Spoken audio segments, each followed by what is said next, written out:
진실을 향한 끈질긴 취재로 23년 전 미제 사건의 용의자를 밝혀낸 그것이 알고 싶다의 이동원 PD님입니다. 아유. 반갑습니다. 자, 직접 좀 소개를 해주시죠. 네, 저 그것이 알고 싶다 연출했었던 SBS 시사교양본부 소속 이동훈이라고 아. 합니다. 네. 아니 제가 이제 그 아래 그 좀 굉장히 애청자기 때문에 이 PD님이 굉장히 좀 뭐 굉장히 낯익고 네네. 자주 뵀던 분 같아요. 예, 늘상 이렇게 저기 뭐 전화 통화 저기 승합차에서 많이 그렇죠. 하시고. 네, 저희가 주로 차 안에서 예, 차 안에서 예. 차 안에서 승합차에서 네. 예.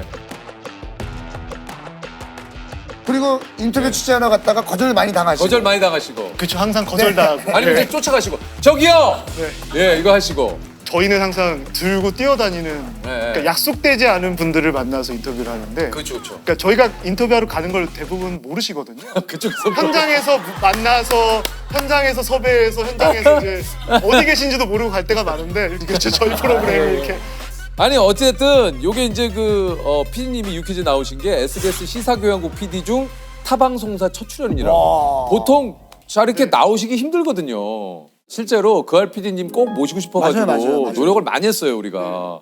사실 이분들의 이야기를 한 번쯤은 너무 들어보고 싶은 거예요. 맞아요. 네. 네, 불러주셔서 감사하고요. 근데 이 얘기를 TV에 나서 할 줄은 제가 몰랐어서 그러니까. SBS인데 예, 우리가 이제 서로 그런 교류가 이제 굉장히 좀 이제 원활하게 뭐, 이루어져야 예, 돼요. 그 사장님께 허락받고 저도 그러니까. 아유, 박정우 사장님 고맙습니다. 네, 예, 감사합니다.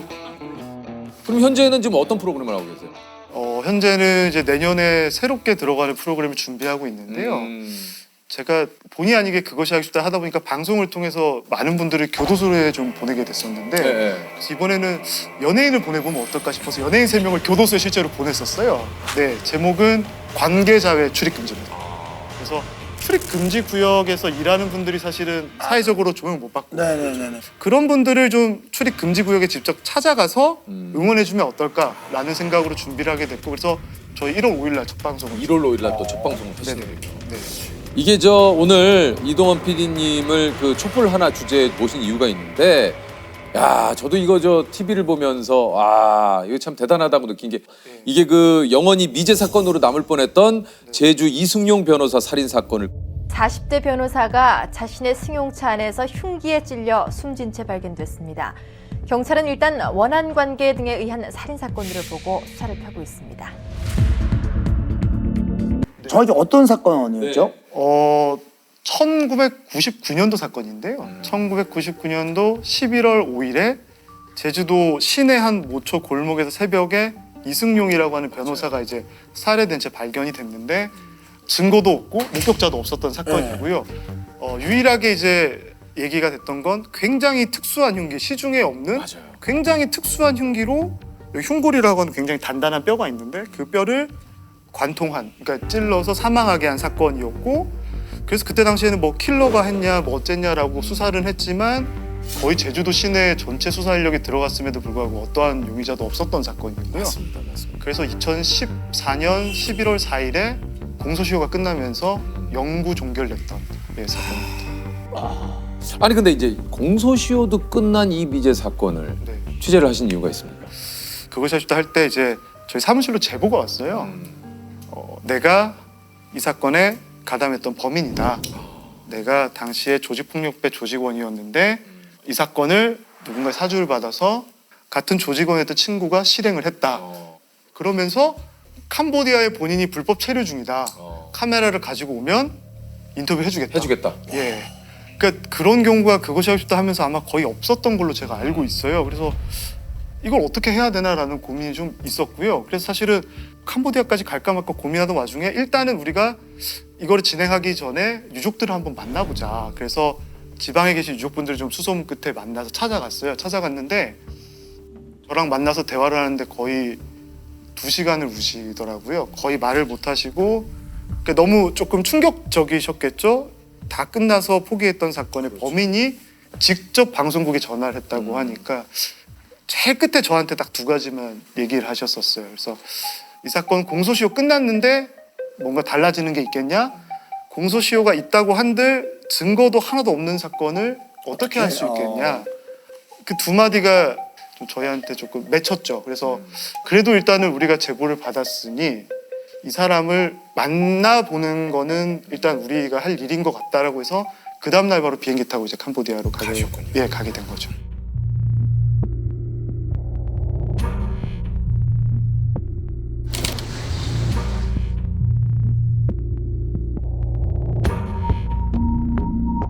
피디님 혼자 가신 겁니까? 아니면 이제 카메라 감독님은 이제 그때 계신 것 같긴 카메라 감독님 한 분하고 저하고 저 조연출하는 PD하고 3명이서 보통 운전해주는 기장님까지 보통 4명? 진짜 많이 가면 5명 근데 정도. 그곳에 갔을 때 누가 어떻게 기다리고 있을지를 모르는 거잖아요. 그쵸. 그리고 처음에 정했던 장소는 그분이 정했었고 그 다음에는 혹시 우리가 그래도 조금 유리한 게 나을 것 같고 어떻게 할지 모르니까 우리가 원하는 장소에서 만났으면 좋겠다라고 했더니 이제 그분이 오셨죠. 예, 설득 끝에 오셨고 그리고 촬영하면서도 이제 상황이 어떨지 모르니까 사실은 저희가 이렇게 지금 카메라 이렇게 설치하면서도 일단 우리가 문 쪽에 좀 앉는 게 좋지 않을까라는 카메라 감독님의 의견이 왜냐하면은 네. 카메라 감독님이 의견을 주시고 저는 앞에서 인터뷰하고 본인이 뒤에 가서 문 앞에 앉으셨죠. 네, 본인이 거기 앉아있고 여차하면 나는 나가겠다 뭐 이러던 것 같은데 저보고 저기 땡겨 찍을 거니까 앞에 앉으라고 그래서 그 상태로 이제 인터뷰를 했죠. 야, 아니 근데 이제 직접 만나보니까 좀 어땠습니까? 살아온 과정을 다 얘기하셨어요. 거의 5시간 조금 넘게 인터뷰를 했던 것 같아요. 처음에 좀 긴가민가 하면서 들었어요. 듣다가 그때 당시 범행 때 흉기가 뭔지를 아무도 못 찾았기 때문에 네네. 흉기 얘기를 여쭤봤더니 그려주시더라고요. 어떻게 했다라고 하면서 모양을 그려주시는데 사실은 이 상처 부위가 어떤 모습이었는지 대중에 공개된 적이 없었거든요. 근데 같은 모양을 그림을 그리시더라고요. 그래서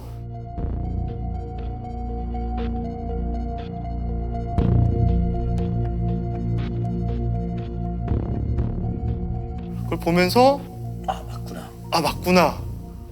어떡하지? 였어요, 사실은. 순간적으로. 이 사람이 맞는데 우리 앞으로 이걸 어떻게 해야 되지? 이분은 너무 신나서 설명해 주시는데 저희는 이거 큰일 났다. 왜냐면 이게 공소시효도 다 끝났고 네, 예를 들면 그러니까 앞으로 이걸 어떻게 그렇죠. 나아가야 되지에 대한 그 판단이 이제 막. 이게 너무 혼란스러웠어요. 그렇죠, 그렇겠다. 제가 그 김 씨를 만나서 인터뷰하고 8개월이 지난 뒤에서 제가 방송을 했었는데요. 이후에 이 사건이 이제 그 아래서 공개가 되고 방송 후에 이제 재수사가 이루어지죠.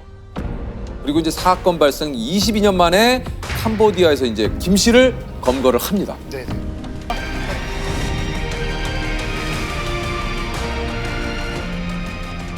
이 공소시효 만료된 사건인데 이게 어떻게 된 건지 좀 설명을 해주시죠. 어느 날 이제 경찰에서 연락이 왔죠. 공소시효 해결할 방법을 찾았다. 1999년도 사건이기 때문에 2014년 11월 4일자로 공소시효가 끝난 사건인데 네. 그런 법조항이 있더라고요. 범인이 해외. 맞습니다. 네, 해외에 나가 있으면 이제 그 네. 효력을 잃는다고 하더라고요. 네, 네. 범행을 도피할 목적으로 해외 가면 공소시효가 중지된다. 맞아요. 근데 경찰에서 열심히 수사하다 보니까 13개월 가량 이분이 도피 목적으로 마카오에 출국한 기록을 발견을 한 거죠. 그래서 공소시효가 13개월이 밀려서 그 사이에 태완이법이라고 하는 네, 맞아요. 살인죄에 대해서는 공소시효를 폐지한다. 폐지했죠. 네. 예. 그래서 13개월 뒤로 밀리면서 이 법조항에 이 사건이 적용이 돼버렸죠. 아. 그러면서 공소시효가 폐지된 영원히 없는 사건. 이거는 수사할 수 있는 사건으로 수사가 전환이 된 거죠. 와, 그러니까 그 김 씨도 당연히 자기는 이제 끝났을 거라고 생각하고 제보를 한 건데 네. 오히려 그걸로 인해서 다시 재수사가 시작이 되고 네. 다시 구속이 되는 사건이군요. 네네. 이게 이제 공소시효 연장은 진짜 이게 소름이 돋는데 검거할 수 있다 이런 소식을 듣고 좀 어떠셨습니까?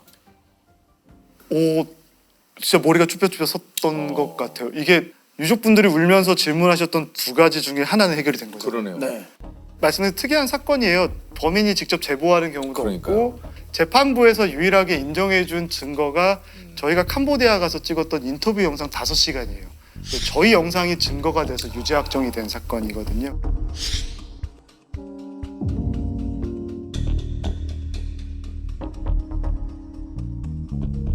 추가로 협박죄도 받았는데 이게 피디님을 협박한 겁니까? 이게 뭡니까? 그러니까 정확하게 하면 이제 그것이 알고 싶다 제작진들에게 이제 향한 협박이었고 문자를 2차례 정도 저희한테 발송을 했던 게 있는데 뭐라고? 뭐 좀 안 좋은 얘기긴 하죠. 이렇게 뭐 그것이 알고 싶다에 대한 방송에 대한 여러 가지 약간 물분과 사실 늘상 그알 피디님들이 이런 좀 위협, 뭐 협박 이런 거에 늘 좀 많이 괜찮아요.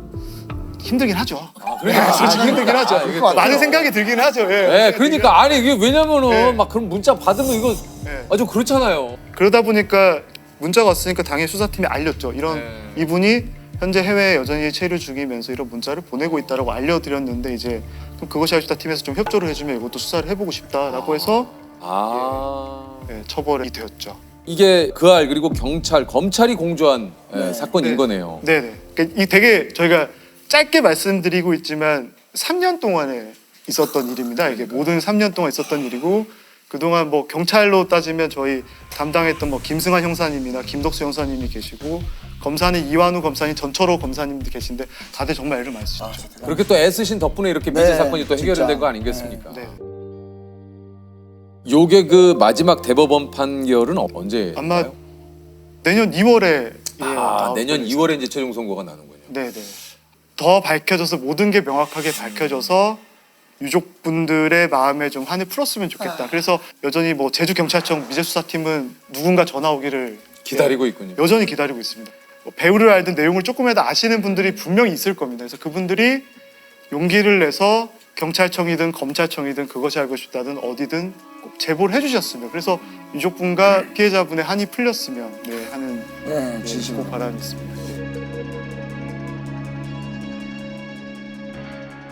이 사건을 취재하면서 남물남답이란 PD님 별명이 생겼다고 그래요? 무슨 남물남답? 제가 방송 중에 이제 인터뷰하다가 아. 남자답게 물어보면 남자답게 답을 아이고 제 입으로 말하기가 참 이게 아 이거 방송에 나왔어. 아 이거 방송에 나왔어. 아 봤다.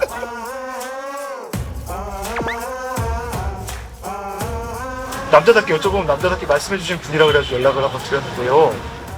아 이게 어떻게 됐냐면 어쨌거나 이렇게 제보해 주신 김 씨가 사실 제주도에 있는 한 조직폭력배의 조직원이었으니까 그때 당시 같이 지냈던 사람들에게 좀 사건을 물어보고 싶잖아요. 그래서 그 조직원들을 찾으러 다니는데 업계에서 은퇴하신 원로분께 연락을 좀 드려서 선생님 저희가 누구도 만날 수가 없는데 어떻게 하면 좋겠습니까? 그랬더니 선생님께서 조언해 주시길 그냥 그 보스분께 전화를 해서 내가 누구다라고 빨리 밝히고 남자 아니냐 우리 한번 만나서 얘기합시다라고 하면 만나줄 거다라고 해서 너무 황당하잖아요. 이런 대화를 해본 적이 없어서 그래서 그때 또 저희 카메라 팀 PD를 다 모여서 회의를 했어요. 이걸 할 거냐 말 거냐. 근데 저희는 이제 할 수 있는 방법이 그거밖에 없는 거죠. 찾아갈 때도 다 가봤고 일주일을 보냈기 때문에 그래서 전화를 했어요. 이렇게 내가 남잔데 이러시더라고요. 그날 2시간 뒤에 바로 만났습니다. 아 진짜. 어, 통했네. 통했네. 한 뵙고 말씀 나누시면 안 돼요? 어디 계셔요?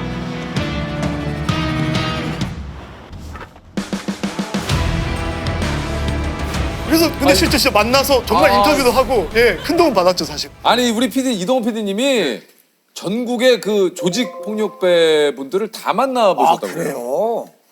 나쁜 일이 있는 곳을 저희가 항상 가다 보니까 나쁜 일과 관련된 분들에 관한 정보를 또 얻으려면 그 업계에 계신 분들을 만나봐야죠. 받아야 돼요. 그래서 다니다 보니까 뭐 이렇게 뭐 부산 쪽에 뭐 칠성파라든지 뭐 김서방파 뭐 북문파, 남문파, 역전파, 뭐 그랜드파, 목포 오거리파, 뭐 이렇게 제주도 쪽도 유탁 산지 뭐 이렇게 해서 이렇게 뵙게 됐죠. 근데 이제 알고 뵐 때도 있고 다 도와주시고 나중에 얘기하실 때 나 사실은 칠성에 누군데 도움 더 필요하면 얘기해라 뭐 이렇게 하시면 그때부터 연락 못 하죠. 그때부터 알고 나면 이제 그쵸 이제 좀 약간 이런 분들을 만날 때는 약간 고민할 때가 좀 있는데 무섭진 않으셨습니까? 무섭죠. 그러니까 사실 저는 월급쟁이거든요. 네. SBS 월급쟁이다 보니까 너무 좀 떨리거나 힘든 일을 할 때는 하기 싫을 때 있죠. 있죠. 그러면 있죠. 그래. 회사 가서 취재 안 됐다. 없더라. 그럴 수 똑똑했는데 없더라. 그리고 똑똑도 일부러 한 번만 할 때 있어요. 2번 하면 나오는데 저도 힘드니까 또 빨리 퇴근하고 싶고 집에도 가고 싶고 또 그러니까 나올까봐 저도, 오히려 나올까봐 걱정돼. 나오면 또 그때부터 저희 퇴근 시간을 그분들이 정해주시는 거잖아요. 그렇죠. 똑똑했는데 들어오라 그러면 이제 뭐 사과 깎아주고 그럼 고민하거든요. 오늘도 집에 못 가는구나. 집에 내일 가야 되나 출장 끊어야 되나 고민하는 때가 있는데 꼭 그럴 때마다 이렇게 귀신같이 문자가 와요. 이렇게 이번 달 대출 납입일이 언제다 이렇게 문자가 정말 귀신같이 오는데 일을 적극적으로 할 수밖에 없는 그런 아니 이제 그알 제작진들이 사실 PD님들을 포함해서 뭐 작가님들 뭐 말 그대로 네. 여기 뭐 다들 오래 하셨는데 특히 그 이동을 하는데 또 도움을 많이 주신 우리 기장님들께서 네, 네. 전설의 기장님이 좀 계시다고 그래요? 예, 저희 기장님들이 이렇게 운전해 주시는 저희 타고 다니는 승합차 네. 운전하시는 분들인데 한 팀이에요. 네. 한 편 만들면 같이 거의 매일 같이 있는데 저 같은 경우는 이제 김상규 기장님이랑 같이 일을 오래 했는데 그 기장님 같은 경우는 전국에 모르는 경찰서가 없고 모르는 사이비 종교의 지역이 없고 그래서 기장님 예전에 이런 사건 있을 때 뭐 했었잖아요. 그러면 야 그때 그 법인이 가만히 있어보자. 이 동네 어디 살았는데 내비 없이 가세요. 가시고 그다음에 저희가 밖에서 촬영하는데 멀리서 보시다 보면 카메라 앵글이 좀 안 좋은데 저거를 살려야 되겠다 싶은 생각이 들면 차를 이렇게 주차를 조금 돌려서 블랙박스 앵글을 그걸로 딱 잡아주세요. 맞춰 놓으세요. 그리고 끝나면 그 메모리 카드 받아가면 대박이다. 이게 풀샷이 정확하게 잡혀서 와. 야, 잘랐어. 대박이다. 야. 해주시고 또 현장에서 좀 분위기가 안 좋아지면 뒤에 와서 쓱 속에서 일반 시민처럼 속이시면서 분위기도 이렇게 잡아주실 때도 있고 걱정해 주실 때도 있고. 야, 대단하시다 정말 네, 진짜. 그래서 진짜 없어서는 안 되는. 예. 저희 그 성함이 어떻게 되신다고요? 김상규 기자님. 한번 모셔봐야겠네요. 모셔봐야겠네, 저희가. 진짜. 네. 우리 또 모셔보죠. 이렇게. 그렇게 또 좋아할 빈님 만들어주면 자, 일단 가서 미리 말씀을 드려야겠네요. 김상규 기장님 한번 또 모셔봐야죠. 큰일 났는데. 들을 만한 얘기가 너무 많을 것 같아요. 그럼요. 엄청 기대하실 텐데.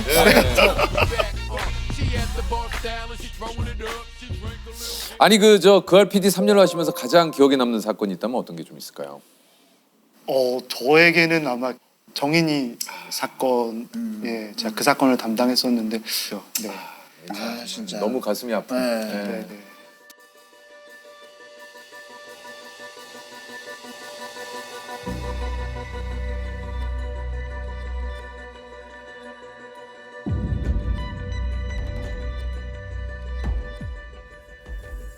사실은 그때 취재할 때 그 사건을 취재하고 있지는 않았거든요. 저희가 다른 사건을 취재하고 있었는데요. 다른 사건 취재를 위해서 인터뷰하는 분들을 뵐 때마다 시작하기 전에 저희한테 꼭 그 아기 입양 아동 사건은 안 하세요라고 갈 때마다 여쭤보시는 거예요. 그래서 이상하다. 왜 매일매일 이 사건 얘기를 듣지?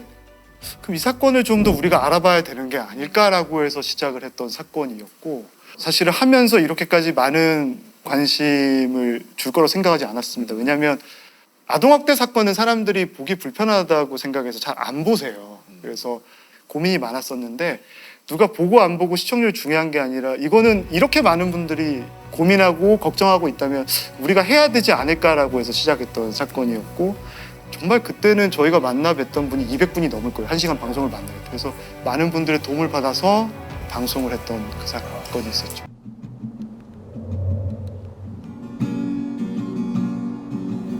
하얗게 눈이 오는 그러니까 정인이 묘지는 제가 마음이 아프고 항상 갈 때마다 눈이 와요. 저희가 갈 때마다 예보에 없는 폭설이 내리는데 첫 방송 끝나고 저희가 갔더니 정말 많은 분들이 줄을 서서 정인이 묘지에 와 계시고 합창하시는 분들이 봉사하겠다 거기서 노래를 불러주고 누가 시킨 것도 아니고 모두가 애도하는 마음으로 왔어요 하는데 여러 가지 감정들이 들어서 그날 돌아오는 차 안에서 저희끼리 좀 많이 훌쩍였던 것 같아요. 각자 서로 대화를 하지 않았지만